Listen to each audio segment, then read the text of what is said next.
84 లక్షల జడ జన్మల అనంతరం పొందే అరుదైన మానవ జన్మకు ముక్తి ద్వారానే సార్థకత కలుగుతుందని పీఠాధిపతి డాక్టర్ ఉమర్ అలీ షా అన్నారు. పీఠాపురం కాకినాడ రోడ్డు నందలి శ్రీ విశ్వ విజ్ఞాన విద్య ఆధ్యాత్మిక పీఠం నూతన ఆశ్రమ ప్రాంగణంలో 3 రోజుల పాటు జరిగే పీఠం 97వ వార్షిక జ్ఞాన మహాసభలు ఆదివారం అత్యంత ఘనంగా ప్రారంభమయ్యాయి.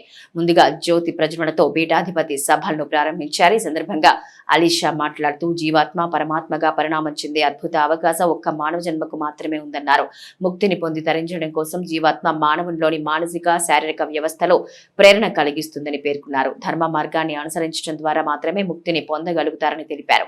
ఈ కార్యక్రమంలో పీఠం కన్వీనర్ పేరూరి సూరిబాబు, పీఠం మీడియా కన్వీనర్ ఆకుల రవితేజ, సెంట్రల్ కమిటీ సభ్యులు ఎన్టీవీ వర్మ, ఏవివి సత్యనారాయణ తదితరులు పాల్గొన్నారు. 3 సంవత్సరాల కాల ప్రవాహంలో ఆధ్యాత్మిక తాత్విక జ్ఞాన మార్గంలో పయనింపజేస్తూ 8 మంది పీఠాధిపతులు ఈ పీఠాన్ని ఒక మహోన్నతమైనటువంటి స్థితిని ఆధ్యాత్మిక మార్గంలో పయనింపజేసేటువంటి ఒక ఉత్కృష్టమైనటువంటి తాత్విక జీవన తత్వం, తాత్విక జీవన మార్గము శ్రీ విశ్వ విజ్ఞాన విద్య ఆధ్యాత్మిక పీఠం యొక్క తత్వము.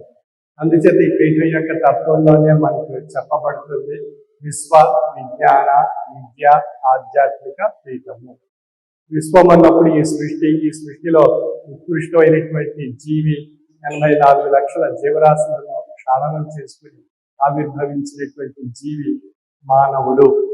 ఇందువల్ల మానవుడు గొప్పవాడు అని చెప్పబడుతున్నాడు అన్నప్పుడు మానవునికి భగవంతుడు ప్రసాదించినటువంటి మేధాశక్తి ద్వారా మానవుడు గొప్పవాడు, ఉత్కృష్టమైనటువంటి జీవి అని చెప్పబడుతున్నాడు. అటువంటి ఉత్కృష్టమైనటువంటి జీవిగా ఈ సృష్టిలో తెలియబడుతున్నటువంటి మానవునికి విద్య, విజ్ఞానము, సంస్కారము, ఆధ్యాత్మిక తత్వము ఈ అంశాలు అన్ని పొందగలిగినప్పుడే నిజమైనటువంటి మానవుడు అని చెప్పబడుతున్నారు.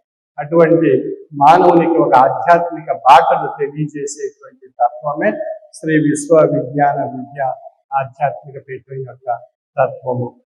అంచేత ఈ పీఠం యొక్క తాత్విక విధానం ఏ విధంగా ఉంది అన్నప్పుడు ఇది మతాలకు అతీతంగా ఈశ్వర ఏకత్వ ప్రతిపాదితమైనటువంటి తత్వాన్ని మానవత్వమే మతము, మానవత్వమే మతము, మానవత్వమే ఈశ్వరత్వము అనేటువంటి సూఫీ ఆర్ష సిద్ధాంత ప్రాతిపదికన మానవుల్లో ఈశ్వరత్వాన్ని పొంది తరించేటువంటి తాత్విక జ్ఞాన మార్గాన్ని తెలియజేసేటువంటి జీవన తాత్విక మార్గము